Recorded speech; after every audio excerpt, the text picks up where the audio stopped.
Thanks again for tuning into Revolutionary Lumpen Radio. In this episode, we're joined by Comrade Tara, an organiser and activist, the self-described Palestinian woman from occupied Jerusalem and occupied Jaffa. Welcome to the pod, Tara. I'm very humbled to have you on. Hi, thank you for having me. Yeah, pleasure. So as always, you like to start off a show with a background question to get a sense of who we're talking to on the show here. So if you could just go into like as much detail as you'd be willing to share on your background, political activity, any political tendency or ideology that you might subscribe to, that would go a long way before we jump into the subject matter. Thanks. Yeah, of course. So my name is Tara. I'm a graduate student right now. I live in Montreal, which is actually Geojage, and it's unceded Haudenosaunee territory. Um, I I first started organizing. I mean, like you mentioned, I'm from occupied Jerusalem and occupied Jaffa, but I lived in Jordan my entire life because that's where my family was exiled to in 1948. Um, but I kind of started organizing and becoming really politically engaged when I came to university, and was involved with basically campus organizing. And that's what happens when you go to a university that's like extremely Zionist. You kind of get like lumped into this whole like thing, and you're sort of forced to do something about it, if you really care.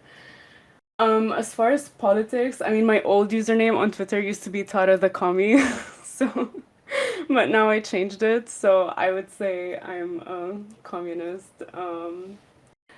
And yeah, I mean, I feel like my politics kind of center around Palestine, as a liberation, as a national liberation struggle, and then everything sort of came out of that.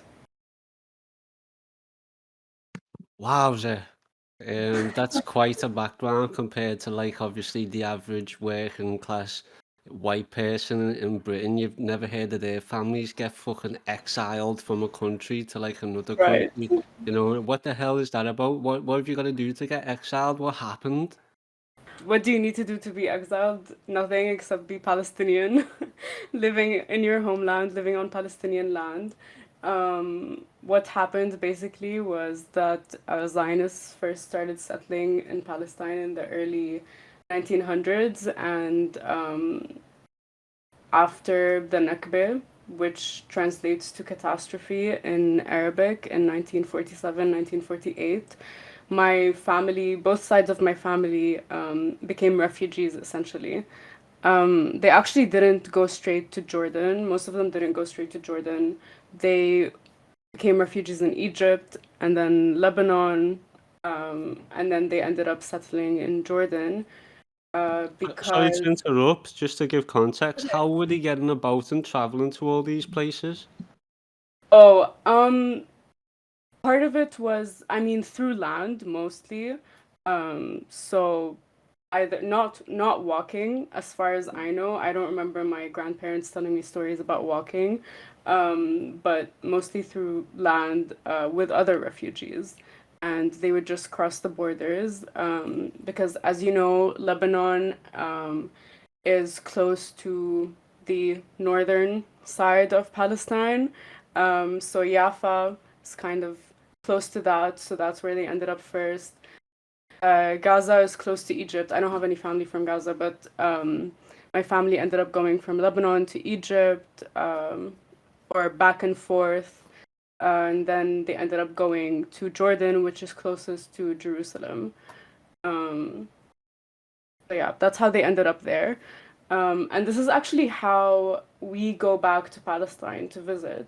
We go through what we call the bridge, through land. We drive from Jordan through the bridge to be able to enter into Palestine. Um, yeah. Do Israel know that, or do I need to cut that out? Oh, I No one, mean, no one. they know it. They know it. Yeah, we're not sneaking in. We're going through their borders. Yeah, no need to cut that out. Actually, I had a pretty like mild experience at the border the one time that I visited, but now I'm sort of expecting a worse experience because it's been a few years. So, how many people do you think share that story that you've just told me with this, exact same similar scenario? Israel literally committing colonialism, taking land and then displacing the native population. Do you know many people who've gone through that personally? Personally, so many because I lived in Jordan, which is about more or less 50% Palestinian refugees that have been coming since 1947, essentially, but in big waves, hundreds of thousands of people in 1947, 1948, hundreds of thousands more people in 1967, which was another war, and people sort of come in waves. There were people coming during the first and the second Intifada, people coming from people coming from Gaza still because of the blockade if they managed to get through. But personally, I know many people, but the actual number is now millions of Palestinian refugees because I'm third generation Palestinian refugees. So yeah, I can't hear I'm, you. I'm on mute. What do you think would happen to the people if they never fled and they never become refugees and they decided that they were going to stay? Well, what's happening right now, which is just enduring ethnic cleansing and genocide and settler colonialism on the ground, whether you're living in the 1948 occupied territories, which we now call, which are now known as Israel. So the Palestinian citizens that stayed in that area essentially became Israeli citizens. Um, and the Palestinians who didn't stay there but stayed in occupied Jerusalem and the occupied West Bank and Gaza are not uh, so-called Israeli citizens. Um, but yeah, what you do is what would happen to the people who stayed there is just that you resist ethnic cleansing. You're still under occupation. I mean, the entirety of Palestine is under military occupation. There are more than 4,500 political prisoners, hundreds of whom are children.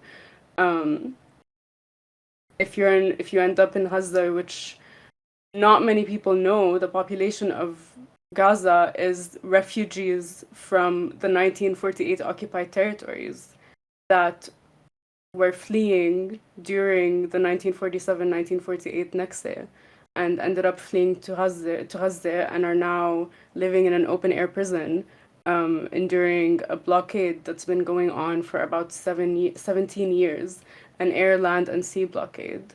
Um, so yeah, the people who ended up leaving, um, or not leaving, that's the wrong word. The people who ended up being displaced and dispossessed um, are sort of, resisting the ethnic cleansing, but in a very different way than the people who are on the ground.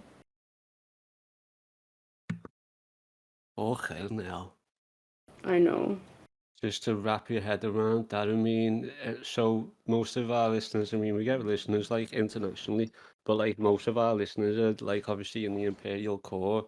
And when you're in the Imperial Core, you're born in I was born in like the Women's Hospital in Liverpool. People are just born in fucking hospitals, obviously, free healthcare, all of that. You also then we've got baby milk or baby formula, or we can have breast milk. There's always food there for the kids. We've always got tap water there.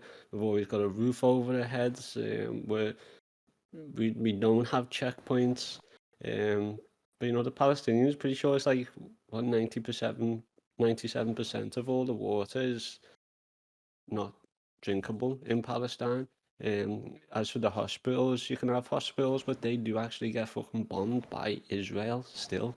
As for the education, again, what it's just what the fuck do you do with all this going on? Right. You know what I'm saying? It's like they're constantly resisting, and it burns me cap out that like people in the Imperial Core like wave Palestinian flags and that, but maybe not properly comprehend the trauma and the devastation that actually takes place. So, thanks for coming on to just try and you know give people a more realistic impression of what's actually taking place, and it goes a lot further with your voice rather than mine, obviously. No, of course. Thanks for inviting me. I mean, the situation that you described about not having clean drinking water, not having your hospitals like bombed by the occupation, um, lacking like supplies that are necessary for life. This has been the situation in what I think is that this has been the situation in Gaza, because of the blockade. But the people of Gaza have become, even though they are living in this open air prison, and I feel like that's like an understatement to call it an open air prison.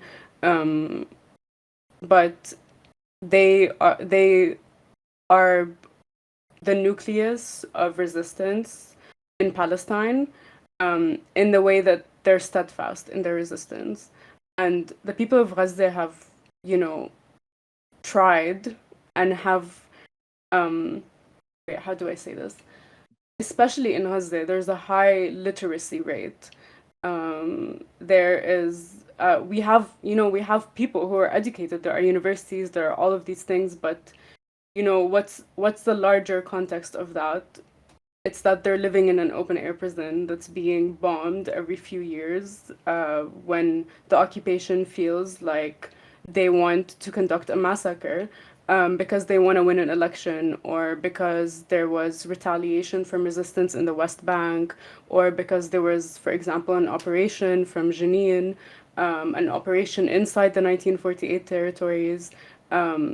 And so, even though they go through all of this, even though they're resisting those massacres, even though they're being killed by the occupation, they're still living, which I think is, one of the most important things that we need to remember, is how steadfast they are in their resistance, primarily through living. And then obviously we know that, the center of Palestinian armed resistance is in Gaza, the armed resistance groups that also have factions in the occupied West Bank. Holy shit. Whoa. Resistance is just staying alive is just mind blowing to me. But yeah, obviously true. As for its maybe not being the right word as an open air prison, it unquestionably is a testing ground for some of the largest arms manufacturers on the planet. As we talk about, British and US imperialism, I mean that, Israel's essentially just um, like after World War II, it seems like America and Britain just said, you know what? We want a permanent military base in the Middle East. The Jews want a homeland. Why don't we give them that? And then we can just use that as a base for US and British imperialism. So they facilitated that for Israel in the form of hundreds of billions, maybe even trillions of pounds or dollars in development. And what you see is obviously colonialism taking place, the ethnic cleansing, which again, all these words don't do it justice. It's literally murdering like innocent people and traumatizing them until they eventually do get killed. Like I think it's 50% of the population in Palestine's kids, and I think it's like of 91% of them like all want to fucking die or some shit. Like they're fucking terrified. They've got like PTSD, and they're not even like 4 years old. They're 4 wars old. You know Yeah, what I'm saying? It's fucked. yeah. Yeah, so it's a very different just way of living compared to how I lived, as a Palestinian in exile just a few kilometers away in Jordan. I wanted to sort of like talk more about the Imperial Core and Britain's and the US's involvement. So you're right. It is a permanent military base in the Levant. Like this is one of their goals that essentially now has been achieved. Um, but Zionism as an ideology came, which this is analysis that comes from a Syrian Palestinian scholar called Fayez Sayegh, and he wrote a book about Zionist colonialism. Um, but Zionism came as a response to rising anti-Semitism in Europe, to essentially Jews being persecuted in Europe. And it was very unpopular at first because it was very honest in the way that it's a settler colonial ideology that is meant to create an ethno state. Not necessarily in Palestine, there were other states, other lands that were sort of like on their roster of colonization, and they ended up choosing Palestine because the angle of the Holy Land and religious ties um, is a very strategic and it's a very strategic way to co-opt religion um, as like as a vessel for settler colonialism. And so that's how it started in the late 1800s. And you can see very clearly that Britain and the US saw this as an opportunity to plant themselves in the region. We know that Palestine before Zionist colonialism or before like 1948 was a British mandate. And we also know that in 1917, a declaration was signed, the Balfour Declaration, which basically, I believe it's 1917, but which basically came from Britain saying, yes, yes, European Jews deserve a homeland, and we believe that this homeland is Palestine. And so it is their eternal right to live in that land. And that's how these settlements started. They started in the late 1800s and they just progressively became more and more popular with rising anti Semitism in Europe, but also with people realizing that their class and social interests lie in colonizing Palestinian land just through these connections with the imperial core. Um, I feel like I'm saying so much, which is so annoying. No, I mean, it's exactly what we need to hear. Like, as long as Palestine's being oppressed, don't fucking ever shut your mouth. Keep it going. Yeah. Um, but anyway, you know, all of this happened, and this is how Zionist nation building began. Nation building as a product of establishing an ethno state. And so when we think of Zionism, it's really important to think about it as an ethnic self segregation ideology. These, like, colonizers are coming from a land to occupy another land and to then displace the native population and segregate themselves from the native population. And this is happening now, even when we're talking about the 1948 occupied territories. And that's what's really frustrating about when people say that the occupation has been going on for 5 decades. No, the occupation has been going on for almost 75 years now.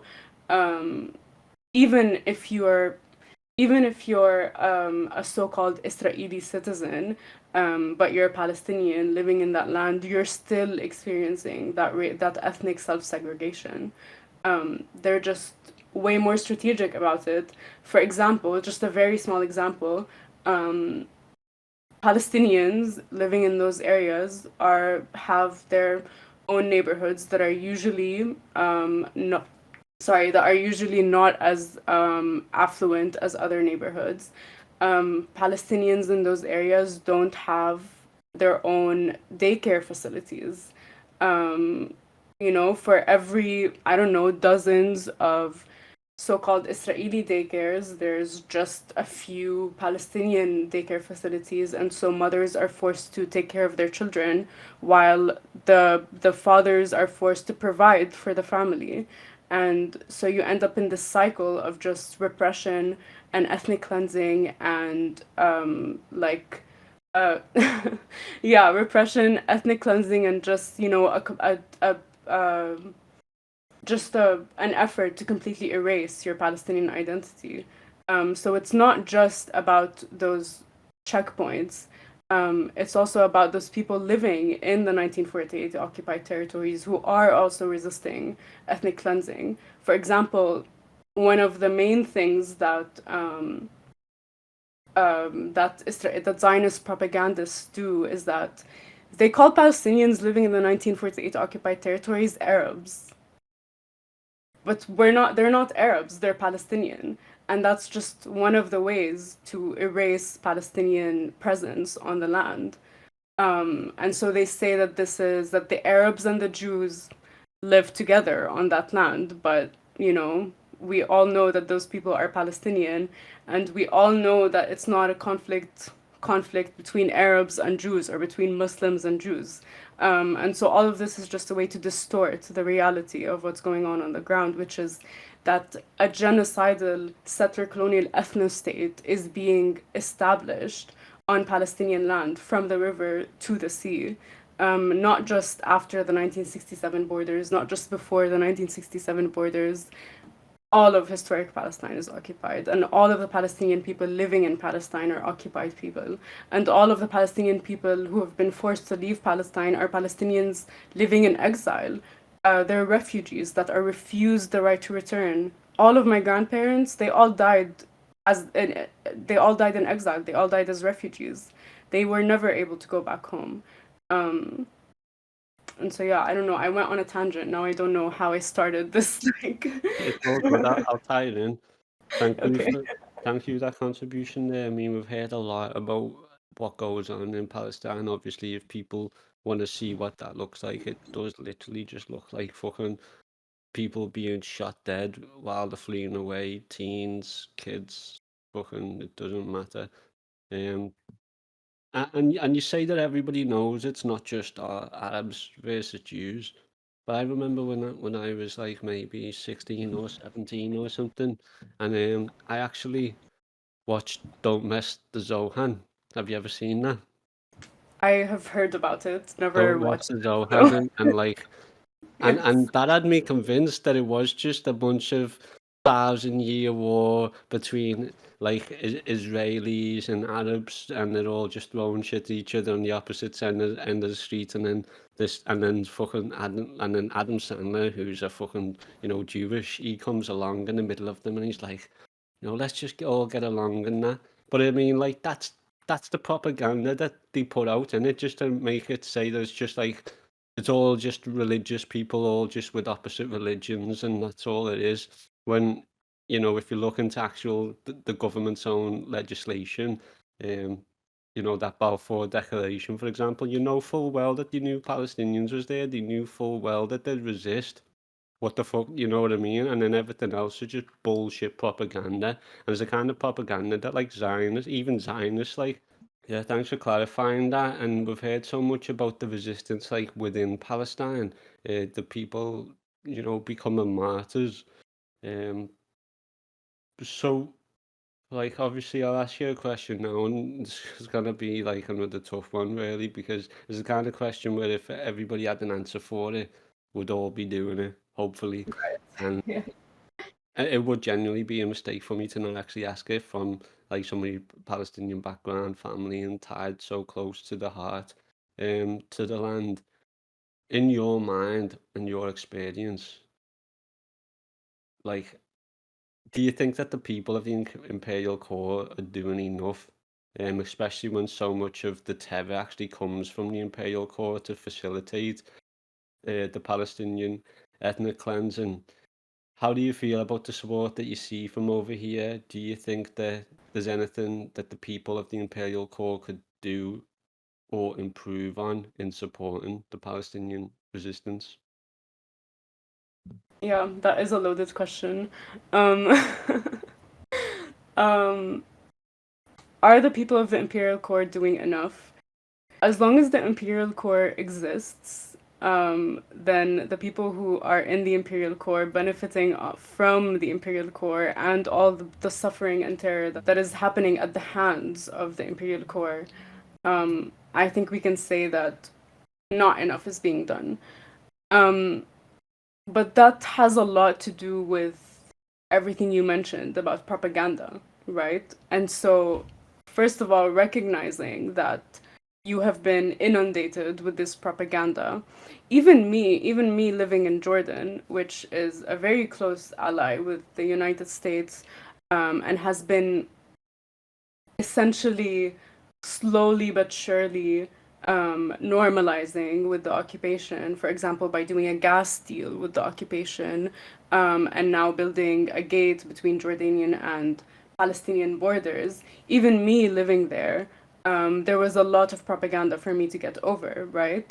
And so, being in the Imperial Core, the first thing that needs to happen is acknowledgement of that propaganda. And also acknowledgement of what I just said, which is as long as the Imperial Core exists, then people in the Imperial Core who are the main beneficiaries of the existence of imperialism, then not enough is being done. But all of that being said, for me, direct action is the best way to combat the Imperial Core's, atrocities. Like you said, you mentioned at some point that Gaza is like a testing ground for all of these weapons that are manufactured in by UK corporations or by American corporations or Canadian corporations. Um, I mean, the Imperial Core is producing these weapons and is producing that death and is producing the maiming of Palestinians and other people in the global south. It's not just Palestinians. And so having that be the primary target, protests are amazing, right? Like, it's a good boost for the morale to see everyone on the ground. You see people, you're like, oh wow, like there's actually so much support. But then what are you doing after that? Are you just going home, posting a few pictures on Instagram with the Palestinian flag or with your signs? Or are you actually doing something to achieve what you're chanting in the protests, right? Like, people are saying Palestine would be free from the river to the sea, or people are saying, end the occupation. Well, how are you going to end the occupation if the Imperial Core is the primary the primary force behind that occupation? You go and shut those weapons factories down, for example. I would even say you skip all of those legislative things, you skip all of those electoral politics things, you skip all of those trying to implement, pro-Palestine people into politics, for example, like Rashida Tlaib or all of those Palestinians that have like made it into the US Congress somehow. I would say skip all of that and go to the source of all the suffering. And so I see like you have Join Palestine Action behind you. Join Palestine Action, like do something. Exactly, dismantle the war machine, shut Al-Bad down. That's like that has a material effect on what's going on in the ground. If you're shutting an entire weapons factory down, then who's sending those weapons from that factory? Those weapons are just not being sent, period. Um, and so, yeah, I feel like that's the first step in starting to do enough. Yeah, and you're a communist, bit of Marxist, aren't you? So the critique's not all bad. Critique's good. That's what we want. If we are to take politics and development and progress seriously, we absolutely have to critique each other in our practicing and learn from that. If we're gonna I mean, we're listening to fucking Palestinian. You know what I mean? You're getting told, look, we love your protest. It shows a lot of support. Get you a load of social capital and likes on social media and social validation. But guess what? It doesn't actually do any material difference to the people in Palestine.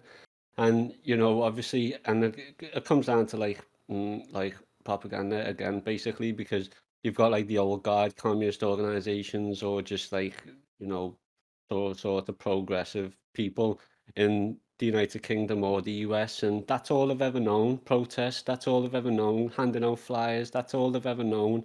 Inviting people to a film show to learn about something and then go home and then intellectually masturbate about it. That's all they've known. But that is not enough. Obviously, it's not enough because it continues to fucking happen, doesn't it? And it doesn't even continue to fucking slow down. I mean, again, at the same time, I'm open to criticism here because, like, only history can tell in it what the correct practice is and what isn't good enough. But I'm just looking at the old guard, the people who were protesting 10, 20, 30, 40 years before me. What have they accomplished? Nothing. Because I'm looking at all this going on, and I see Palestine Action coming about, and Palestine Action saying the same thing. It's not enough. These protests aren't enough. This is something I've said as a communist anyway, as a revolutionary who wants to burn down this whole imperial core motherfucker. I'll burn it to the ground. I'll be out there as a guerrilla. Yeah. Nobody's fucking ready. Nobody's game to do it with me. So I had to join Palestine Action. It was like my only fucking option to not wanna kill myself because, like, it's fucking disgusting, this planet, do you know what I mean? It's disgusting, and, like, I can't like, that privilege isn't enough, do you know what I mean? Obviously, I grew up in fucking poverty and all that, so that helped radicalize me. I wasn't, like, paid off with, like, fucking consumer products and all that shit. What can I say? I fucking hate this fucking Imperial core. I mean, how much do other people hate it? How much do our listeners really hate the Imperial core and what the Imperial core facilitates? And for me, I believe that Palestine is like the last fucking hope of humanity to survive against fucking capitalism and imperialism. Because if Palestine literally goes, it all ends up fucking Israel, or they end up with a fucking Palestinian zoo, so the fucking Zionists can look at the Palestinians just like they looked at fucking black people in fucking Belgium in 1948 with fucking human zoos. Like, if Palestine goes, what the fuck is the point in any of us being here for? Like, why? Are we just gonna live to be wage slaves? Are we just gonna live, not just to be wage slaves, but be wage slaves at the expense of the suffering in the global south, of the murder and poverty and everything and all that? Like, I mean, how are people not like as mad as I am? Do you know? Like, I'm disgusted at I'm honestly getting mad calling myself a Marxist and a communist sometimes when so many Marxists and communists are doing these protests and shit, and I see them on the fucking Instagram and that, and I'm like, what the fuck are you doing? Do you know what I mean? Like, do something more. So I joined Palestine Action because Elbit Systems is Israel's largest and number one supplier of weapons.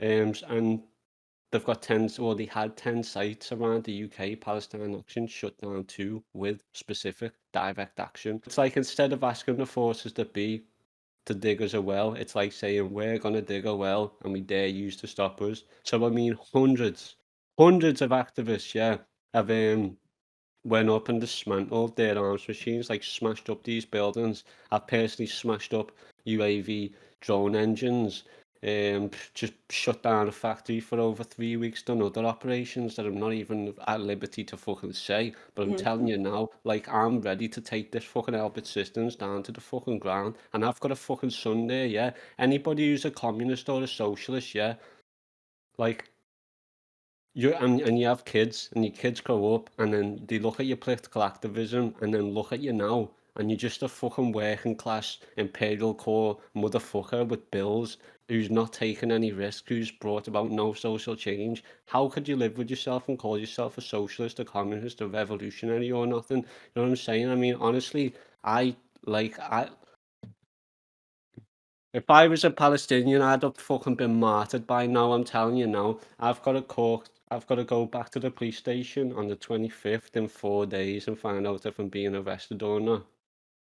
So, I mean, I went off on a tangent there, but what can I say, Tyler? Like, all I am is just somebody over here just trying to get people to actually have a fucking heart. Do you know what I'm saying? And to actually care and to just be absolutely furious and like, you know, what the fuck else can I do? Yeah. Well, I can tell you that, you were saying like if Palestine goes, but the people in Palestine don't think that Palestine will go, and you know, that is what we should always keep in mind. People in Palestine, people enduring the genocide, people enduring ethnic cleansing, all of that, they don't think that Palestine will go. They believe that Palestine will be liberated. My grandparents, they believed that Palestine was going to be liberated. My parents do also, and I also do, and the people on the ground do, and so we need to keep that hope alive outside of Palestine for Palestinians in exile, and you also need to keep that as the main as your purpose if you're trying to be as involved as you are in the Imperial core.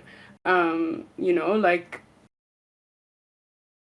Palestine like will not, I mean I'm not really making sense a lot, but I just want to respond to that. Palestine will not go. Palestine will not go. Palestine lives on. In exile, Palestine lives on through Palestinian refugees, through what we do for Palestinian organizing for Palestinian liberation. Palestine lives on through our grandparents telling us stories. Like my grandpa was older than 25 when he was exiled. He was older than me when he was exiled. He had lived an entire life, and was exiled from his homeland and refused the right to return. And so Palestine lived on through him, and he passed it on to his children and his grandchildren. And that's what we're gonna keep going.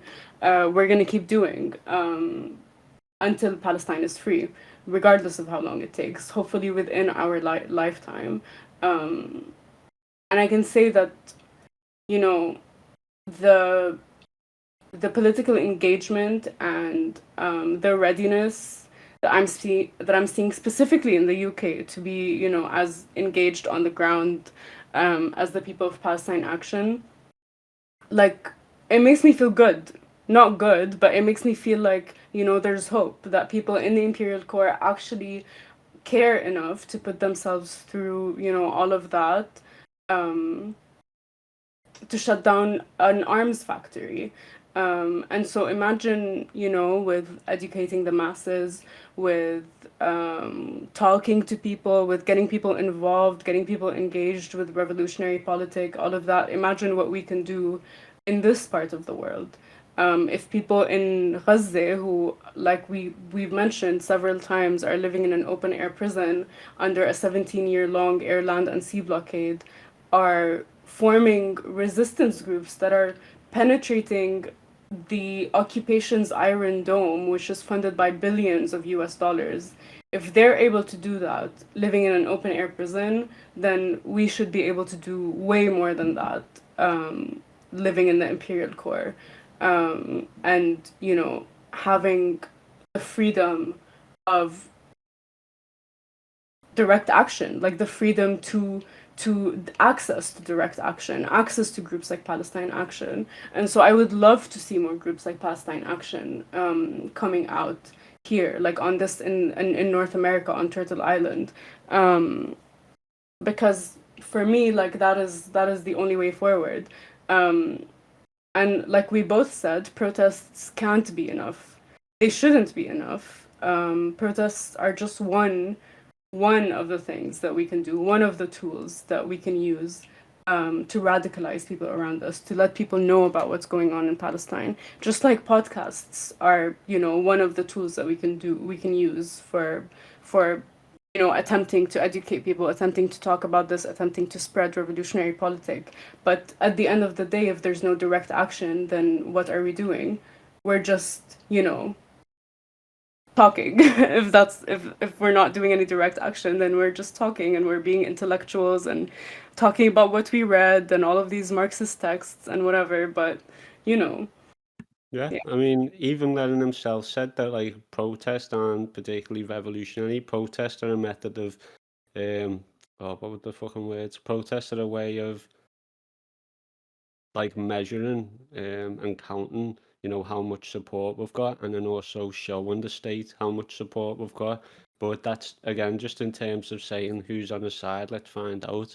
But now that you find out how many people are going to show up, then do something with that. And as a form of direct action, the only protest that I truly support and love at the minute as a form of progress are the protests directly outside Elbit System sites in the UK or other weapons manufacturing sites specifically, because it does fucking inhibit the operations. It does keep the managers on their toes.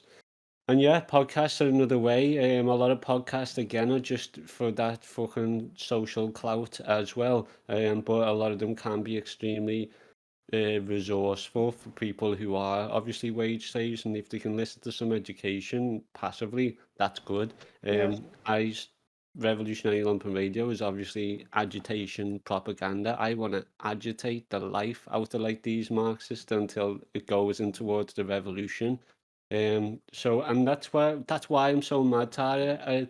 I'm not so mad at everybody in the UK. I'm mad at like Marxists, revolutionaries, communists who have even worked within the past who aren't on board with Palestine action, because as a Marxist you should be an international. I mean, you're talking about like, and it ties into what I said about Palestine being like humanity's last resistance, because to me it is like, if we do let Palestine fall, then they're gonna let their own state fall on them. These people don't give a shit. Like, we have to free Palestine to know for a fact that we can free every other fucking country and nation. The way I see it, you've obviously seen that graph or the few images where it shows Palestine in like 1943 or something, and then 1947, and then you see Palestine's territory shrink. You've seen that photo. People have seen those photos, and then the next one is up to us. How much of Palestine's gonna go? Because I know that from the Nakba, like Israel would have just taken all of Palestine in one day if it could have. It would have took it all in 1 year if it could have. But it's had to slowly make incremental land grabs to almost stop international backlash, I think.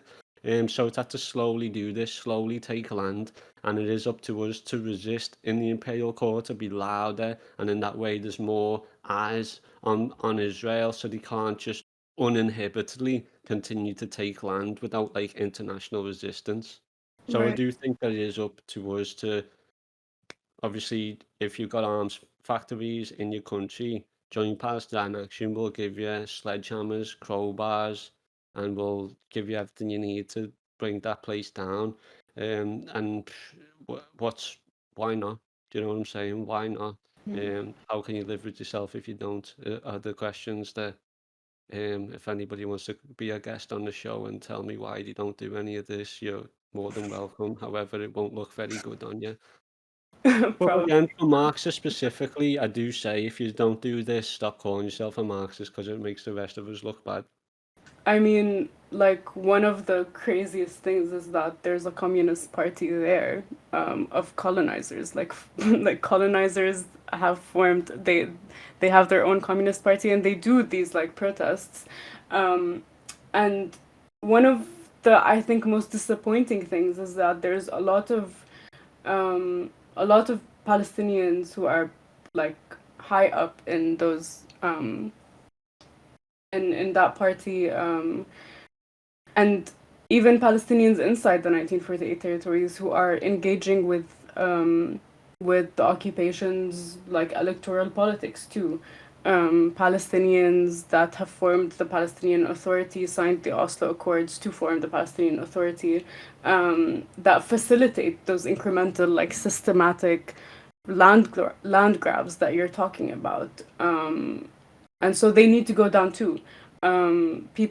It's true when people say that Palestinians on the ground are resisting two occupations. There is the Zionist occupation, and then there's also the Palestinian Authority, that's collaborating openly with the occupation, and benefiting. Like that's where their class and social interests lie, in collaborating with the occupation. And so the PA also needs to go down with the Zionist entity because it's only an extension of it. Yeah, that's an interesting point, and also, you know, historically the case that there's every time there's somebody being colonized, there's also, you know, natives who are help facilitating that, a class of it, Right. you know. Fanon wrote about this. Even Mao wrote about this. Mao wrote about the comprador class and how it's a section of the bourgeoisie that ends up just working for the imperialists, working for the colonizers. And that's essentially what the Oslo Accords were in the 90s, where Palestinians who ended up forming the PA, like Yasser Arafat, were colluding at first with the occupation. So secret collaborations, secret negotiations, just negotiating land, and negotiating ethnic cleansing and negotiating genocide, eventually to sign the Oslo Accords, which formed the Palestinian Authority, which not many people know was only supposed to last 5 years. And now it's been almost 30 years. The Palestinian Authority has been in control of the occupied West Bank. Of course, I mean, even when they do elections, they don't do elections. Last time they didn't do elections, but even when they do elections, who's going to end up, working for the Palestinian Authority except people who are benefiting from the Palestinian Authority's presence? People of that comprador class who are benefiting from, first of all, they're part of the bourgeoisie, so they're benefiting from exploiting the Palestinian working class and peasantry, but they're also benefiting from the occupation's presence on Palestinian land. They're facilitating annexation of the occupied West Bank. They're facilitating the military occupation of the occupied West Bank. They're sharing addresses and maps and the names of Palestinian organizers. I mean, why does the Palestinian Authority have the same people on their hit list, or the people they want to arrest, as the occupation? There's no reason other than those people are a threat to the Palestinian Authority because they're a threat to the occupation. I mean, last summer the Palestinian Authority assassinated one of the biggest and most radical organizers in the occupied West Bank, Nizar Banat, who was openly critical of the Palestinian Authority. He was just assassinated. And there's no reason to assassinate someone who is critical of a regime, of a puppet regime that works for the occupation, other than you want that puppet regime to sustain itself and to keep existing, because you benefit from it and you benefit from the occupation, you benefit from the genocide. And so you facilitate it. You facilitate it at whatever cost, because of where your social and class interests lie, which is they lie with the imperial core's interests and with the occupation's interests. Yeah, very interesting. What class was that? The Commodore class? The comprador class, Comprador. which Mao talks about. So basically, a section of the bourgeoisie that ends up essentially selling out the national liberation struggle for their own class and social interests, by serving the imperialist colonizers and occupiers. Interesting. Yeah, I'll have to do more research on that. It reminds me of when Malcolm X described the house slave, if you recall that speech. Yes, Malcolm X does talk a lot about people who are oppressed, people who are oppressed by the U.S., by the imperial core, who end up taking that oppression, finding out a way to benefit from that oppression, and siding with the imperialists, siding with the oppressor. And speaking of propaganda, this is one of the things that we are inundated with, that Palestinians even are inundated with, that the Palestinian Authority is, the only reason that a Palestinian state even exists. I mean, even when you look at now articles or reports about the Palestinian president, Mahmoud Abbas, they don't call him president. They call him leader of the Palestinian Authority. There's no such thing as Palestinian Authority is the only reason that a Palestinian state exists. Palestinian Authority's only function is to act as a distraction and to act as a lapdog of the Zionist occupation, and that's what they're doing. Tara, thanks so much. We brought out a lot of things. These are things that like we're struggling with ourselves because we don't have a whole lot of resources. How does somebody from the Imperial Corps ask somebody with a Palestinian background, what can we do? I've never really seen that. Hopefully it shows that we are trying to constantly push things to new places and attempt new ways to reach people, educate people, agitate them, and bring them into the struggle. However, I've think we've only got like one or two more questions, so won't keep you much longer. However, I would like to ask you one very much on the fly. But if you don't know, um, just say, I don't know. Because I got asked this question. Think I responded, talked for like 5 minutes, and then in the end was like, yeah, I don't know. I'm just gonna have to think about it, and as soon as I know, I'll get back to you. But it was Yeah. a really, really fucking interesting question, and something I've thought about since. I was wondering whether you'd be able to help me develop it and answer for the comrade, because I still haven't given them one. It was actually when I was getting one of my pre-action interviews taken for Palestine Action. And I was stood there with all the gear on, fucking hammer and all that, just ready. And then I got asked this question and it blew me mind because that's when I made the connection between my privilege being in the Imperial Corps and my privilege also being able to serve Palestine Action. And then, the differences in the conditions between growing up in Imperial Corps and Palestine, for example. And then they asked me, they said, can you talk about the connections between the colonization that's happened, like on, in Britain, and how it's currently taking place in Palestine? So that is to say, would you say that in a way, British land has already been colonised by kings, queens, lords. They've already took all the land. We don't own any land. We're born landless. We're born without propertyless. We're born without any of these things. They're already taken. They're already colonised. If we want water, yeah, it's there, but obviously we've got to pay because it's all privatised. Everything's fucking privatised in the UK. However, is it like that in Palestine, or are we seeing what is taking place on Britain um, through feudalism or capitalism? Slow only now get to Palestine and then try and convert that land into like the capitalist state that we have in the Imperial Core. Do you kind of see that taking place, or am I just like, or is he just like that too far away of a connection? I think I understand. Maybe I think I might do the same thing you did, which is talk for 5 minutes and then be like, you know what, I don't know, remove all of that. but but I'm gonna try to think through it. I think I understand what you're trying to say.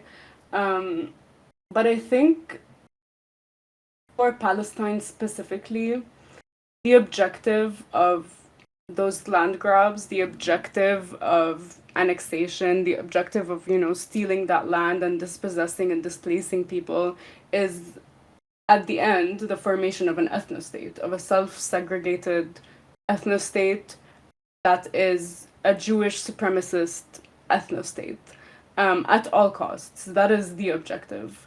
And there are other reasons to benefit from that, which is, the connection to the imperial core, the connection of the imperial core to the Middle East, the Levant, like having a military base there, having even capital interest in that land.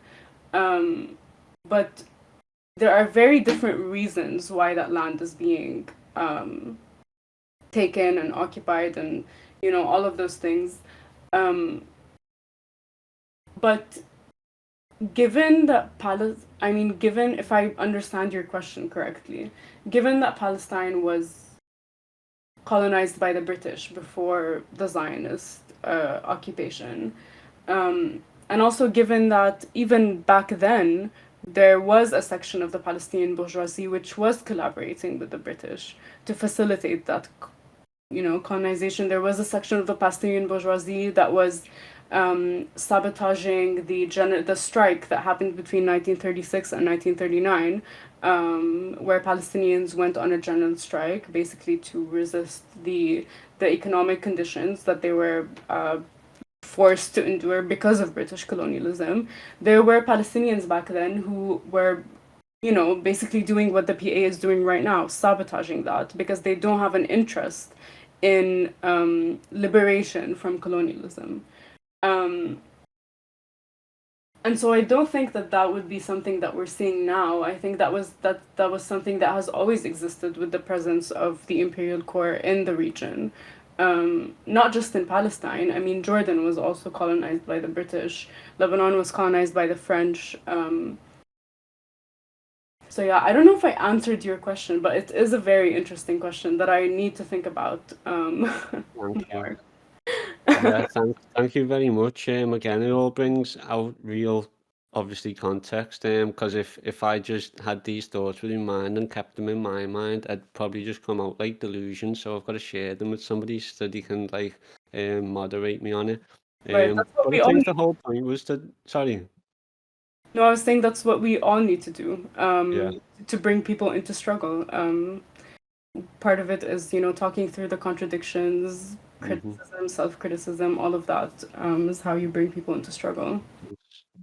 So I think the whole point why they asked me was to try and tell the people who would watch the video just to try and connect what they experience here with what they experience there. Obviously, that's going to be near impossible. I'm not a poet, so I'm not going to come close.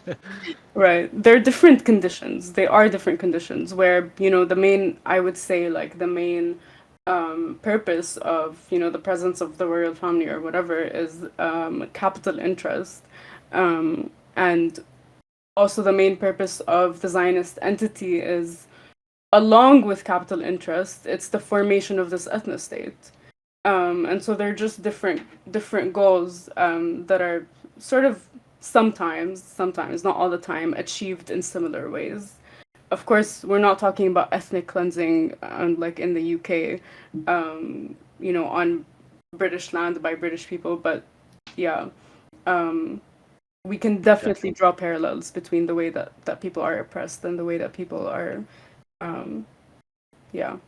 Definitely. We don't have ethnic cleansing over here. We do have social murder, but obviously if like there wasn't an international community, Britain would commit like just kill all the peasants and fucking hang them and all that, like they would. But this international community and the fucking UN and all that kind of slows them down from doing that shit because these uh these imperial bourgeoisie are always competing with each other on the international stage as to like who's the most progressive and all that bullshit, but it doesn't actually mean anything. Yeah. Okay, so we The can. UN the UN is going down with the imperial core. I think that's what we need to It's remember. pointless anyway. It hasn't even got like an army or anything to enforce anything. It's just like words, isn't it? Yeah. Okay, so. Oh no, the UN has got like an army, hasn't it? It's got like them blue helmets. I think I'm I thinking of think like the I Human Rights Council or something. I feel like it might be like white helmets or something, but at the end of the day, um, the UN is also just a way to slow everything down, not to stop everything, not to find a solution from the ground up to to to destroy all of these systems of oppression. At the end of the day, all they do is slow them down. Um, so yeah. Yep. Okay, so I don't know whether you covered this one. You could just say Palestine Action. You could just leave this one out. But Hmm. what groups can you vouch for as doing the right thing, as doing the right work in the UK and US, so that we can go and support or replicate what they do in solidarity with the Palestinian resistance? In the UK, Palestine Action, one of the best examples of direct action. In the US, the mapping project that basically maps all. It was started in Boston, but I hope to see it more. I hope to see it expand more um, nationally or even transnationally. Um, Basically, what the mapping project does is that it's an interactive map that um, exposes institutions' ties to the Zionist occupation. So, police departments that are trained by the Israeli occupation forces, um, schools that are very heavily involved with the occupation, funding it or being funded by the occupation, groups, parties, or organization, all of those things. The mapping project exposes all of that. And so, um, that I would say is one of is a really good example of a stepping stone for direct action. So now we have all of these organizations mapped, right? But what do we do about it? And that's where organizations that Palestine Action come in to implement that direct action, to stop those organizations from functioning, to shut them down essentially at the end. So yeah, those two groups come to mind. Yeah, awesome. And obviously, don't be coming on saying, "Oh, not everybody can do Palestine action, Shibby. You're being this, you're being that." Obviously, we know not everybody can do it. Certain people have got certain responsibilities. Certain people don't have the physical ability. We know this, but we're just saying if you're able-bodied and you've got you haven't got flipping kids, so you got to look after 24 hours a day and that. You can do it. So come and do it with us. I'll leave a message in the show note. I'll leave a note in the show notes. I'll leave a link even in the show notes so you can come up and join our Palestine Action workshop. The Yes. mapping project again has got a huge potential. It does seem to literally trace the DNA of say the military industrial complex when it comes to Israel, and you are able to trace where everything goes, where they come from, where one part of one thing is developed, where it goes to become another thing, where they go. And yeah, that's really exploring the genetic code of this system that we need to Abolish, annihilate. destroy, Yeah, crush. that's pretty much all the questions. Have you got any final thoughts or comments, anything like that? Oh God. Find a way to do direct action wherever you are. Um, and yeah, and Palestine will be free. It will be. Hopefully within our lifetime, if not within the next lifetime, within the next generation's lifetime. But it will be free. One day, from the river to the sea, we're gonna see a free Palestine. 100%. I believe that. Hell yeah. Thank you so much. I'm just going to add in something so that I can edit it in previously because I was actually meant to say and I forgot. If you actually can't do direct action, what you may be able to do is support it financially. It does literally buy sledgehammers and ladders and crowbars to destroy these things, or even fund getting actionists to a site. You can also just share everything on social media, like literally just move your thumb to a screen and you've liked it, you've shared it. It's like the least, like so little effort, but obviously it can expose us to a lot of people and help recruitment hugely. Showing up to the protest outside of the actual factories is one way to do it, because you're not going to get arrested for that. But as we know from Oldham, kicking Elbert's Oldham factory out of Oldham was largely down to the constant community support. The community come out and got them out. It wasn't just the actionists, it was the constant protest as well. So they were like as important as each other. I can add that there are many ways to be in community with people and to be brought into the struggle and also to join people in the struggle. And be if you are in a position to financially fund groups like Palestine Action to pay people's bail, to donate to mutual aid fundraisers even, that is one of the ways that you can be involved in direct action from where you are. You know, if you don't want to or you can't be physically there, you know, shutting Elbit down, maybe you can get someone out of jail, you know. Absolutely. You can also attend court when actualists have got court. I've got court coming up soon. I've wanted to see other actualists in court, but I'm sorry I haven't, Comrade. It's because I'm poor. I can't afford to travel around the country. But if anybody does want to see and support me when I'm going to court, you're more than welcome. Palestine Action will share that. Okay, Yeah. so thank you so much, Tara. I've learned a lot. I've got a few things to think about. I hope you know I'm not a deeply academic person. You probably realised that, but I do hope that nevertheless this was a conversation that a lot of people can find easy to understand, informative, and to know that we've genuinely tried to bring out, some of the most important issues. Mm-hmm. So where can people find you to support and follow your work in the future? Oh my God, I'm on Twitter mostly. So Tara, Tara, and then RH, and my Instagram is linked there. And on Instagram, usually I work with the Gaza Mutual Aid Collective, where we do fundraisers for families on the ground for medical needs, all necessities.